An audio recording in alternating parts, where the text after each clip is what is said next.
안녕하세요, 비트TV입니다. 비트코인 일봉 차트를 한번 오랜만에 봐볼까요? 24,200불을 한번 살짝 터치를 한 것 같은데 다시 지금 조정 중에 있습니다. 24,200불이 깨져야 돼요. 여기 지금 두 개 보이시는 매물대가 보이시죠? 얘를 깨줘야지 상승을 하겠죠. 1차 테스트를 했으니까 2차 정도에 돌파하지 않을까 싶습니다. 그리고 이 라인, 지금 이 라인 28,800불을 깨줘야 되겠죠. 자, 여기서부터는 구독자분들에게만 노출이 되는 영상입니다. 구독, 좋아요 좀 눌러주시고요. 피보나치 되돌림 0.786짜리까지 진입을 해줘야지, 여기를 진입해줘야지 이제 우리들이 바라는 암호화폐 비트코인이 상승을 할 것 같습니다.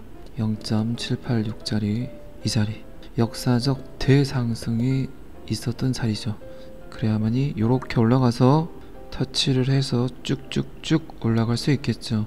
24,200불을 깨면 별다른 저항선이 없습니다. 그렇기 때문에 28,800불을 아마 다이렉트로 갈 수도 있어요.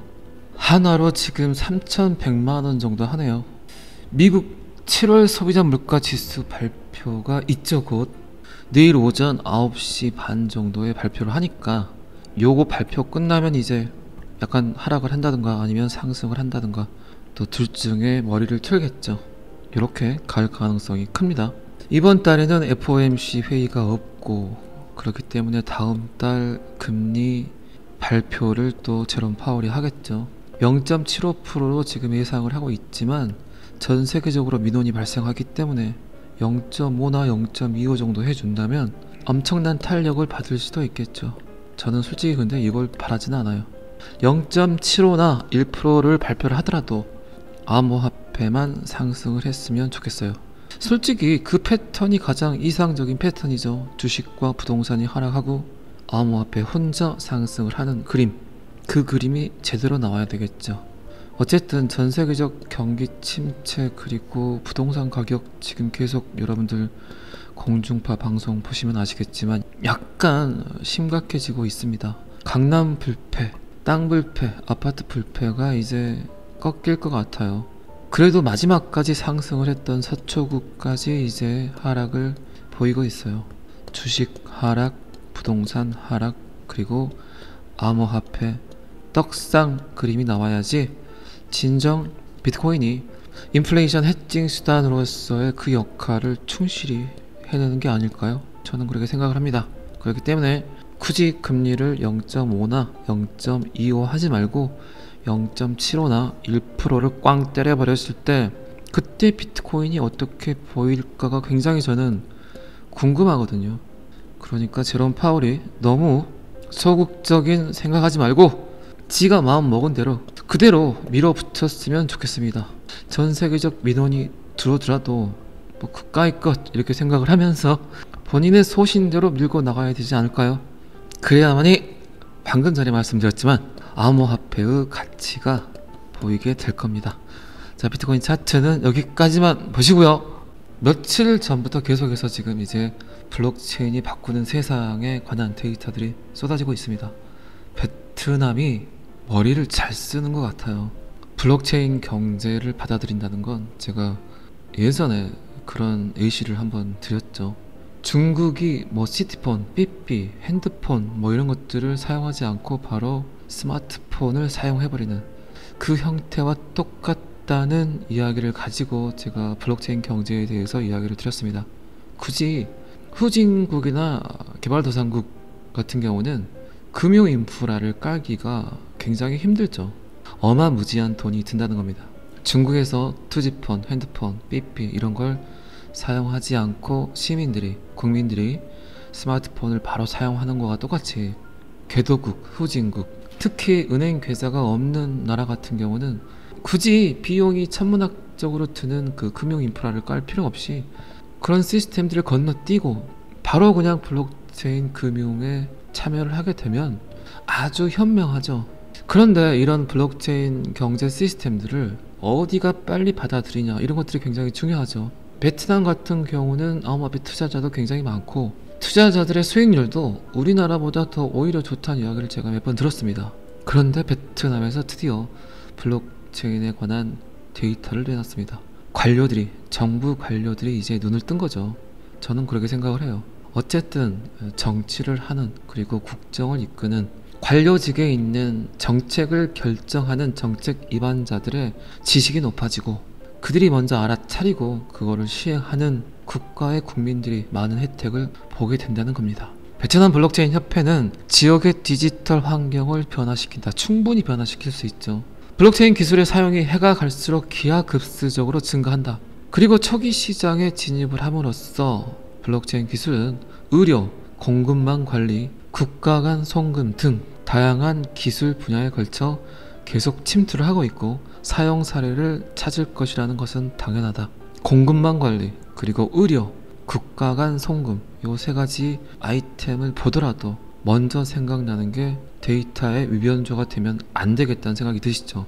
특히 의료 기록 같은 경우는 정말 데이터가 위변조 돼서는 안 되죠. 어쨌든 블록체인 시장은 2021년 60억 달러였던 블록체인 산업이 2022년부터 2030년까지 86% 정도의 성장을 보일 것이라고 예측을 했습니다. 그냥 블록체인 생태계 안에서의 산업 성장이에요. 암호화폐의 성장이 아니라 제 생각에는 블록체인 산업이 이 정도 성장을 한다 그러면 암호화폐 시장은 훨씬 더 많은 성장을 하겠죠. 암호화폐 시장의 성장은 간단하죠. 가격이 상승을 한다는 얘기입니다. 블럭이 형성이 돼야 되기 때문에. 어쨌든 블록체인 기술은 정부가 내부 데이터 프로세스를 보다 원활하게 만들어 내부 데이터 프로세스를 강화하는 데 도움이 되는 이 기술의 사용을 적극적으로 모색해온 이유이다. 정부 그리고 기관, 특히 중요하죠. 데이터베이스를 지키는 거는. 그리고 현재 베트남은 더 많은 국제 자원을 유치하면서 베트남의 제품을 세계로 소개하고 있다. 준비를 하고 시스템을 만들어서 전 세계에 팔아먹으려는 그들의 움직임이 보인다는 얘기입니다. 지금 블록체인을 인정하지 않고 블록체인 기술을 활용하지 않으면 4차 산업혁명 시대에서 굉장히 뒤떨어지는 후진국이 될 수 있어요. 빨리 들어야 됩니다. 이 산업을.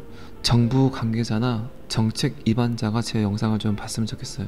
그리고 충분한 이해를 하고 공부를 하고 그거를 시행하는 일들이 빨리 우리나라도 벌어졌으면 좋겠습니다. 베트남은 세계에서 가장 빠르게 성장하는 경제 중 하나를 자랑하는 아시아의 기술 원상 중 하나이다. 블록체인 기술을 빨리 받아들이고 있다. 그리고 이 나라는 특히 지역 규제기관과 정부 관리가 이 성숙한 영역의 연구 및 개발에 예리한 관심을 보여왔기 때문에 다양한 블록체인 제품의 배포를 위한 이상적인 기반이다. 베트남이 꼴깡 일어날 수 있는 기회를 포착한 것 같습니다. 제조 국가에서 IT 국가로 넘어선다면 정말 살기 좋은 나라가 될 수 있겠죠. 블록체인 기술의 다양성은 무궁무진하니까요. 그리고 베트남 블록체인 협회는 바이낸스와 파트너십 관계를 맺고 글로벌 기술 환경 전반을 바꾸려는 시도를 하고 있습니다. 그리고 참 재밌는 데이터를 내놨습니다. 현재까지 암호화폐 블록체인 산업 전체는 2027년까지 5년 남았습니다. 32조 4천억 달러의 가치로 성장할 준비가 되어 있다. 32조 4천억. 지금 암호화폐 시총은 1조 2천억 달러 정도 될 거예요. 그런데 32조. 그러면 거의 그냥 30배 정도 상승을 한다는 이야기예요. 여러분들은 지금 굉장히 잘하고 계신 겁니다. 급진적인 변신이 이제 눈앞에 다가왔다. 베트남 암호위원회 국장에 따르면 다양한 블록체인 서비스의 사용은 베트남의 4차 산업혁명을 촉진할 것이며 바이낸스와의 파트너십은 글로벌 암호화폐뿐만 아니라 많은 현지 고용을 창출할 것이라고 이야기를 했습니다. 그리고 앞으로 베트남 정부는 블록체인 기술이 중심이 되는 디지털 전환 프로세스를 사전에 가속화하기 위해 초기 기업을 계속 장려하고 촉진할 것이다. 거시 경제적 관점에서 블록체인 암호화폐 산업은 무려 4천만 개의 일자리를 창출할 것으로 추정이 된다. 4천만 개요. 4천만 개. 제가 영상에서 한 두어 번 이야기 드렸지만 정말 20대 30대 분들에게 산 지킴이 뭐 이런 것들 시키지 말고 블록체인 기술을 활성화시켜서 젊은 분들에게 정상적인 직장을 줘야 되는 게 국가가 해야 되는 일 아닐까요? 이렇게 와이파이가 빵빵 뚫리는 우리나라에서 왜 아직도 이거를 알아보는 정치 이반자가 없을까요? 참 답답합니다. 못 알아봐도 좋으니까 무시간 소리 좀 안 했으면 좋겠어요. 제 개인적인 생각은. 뭐 어른이 아이를 가르쳐야 된다든가 아니면 뭐 거래소를 폐쇄한다든가 그런 이야기를 다른 나라에서 들으면 대한민국 자체를 우습게 봅니다. 지금이 어떤 시대인데 4차 산업혁명 시대의 그런 망언들을 아직도 하는 정책 이반자가 있는 국가를 그 누가 존중하겠습니까? 그리고 베트남은 현재 블록체인 기술을 은행 서비스, 산업 생산, 에너지, 농업, 의료, 소매 등 다양한 분야에 걸쳐서 블록체인을 연구하고 적용하는 그 과정에 있다.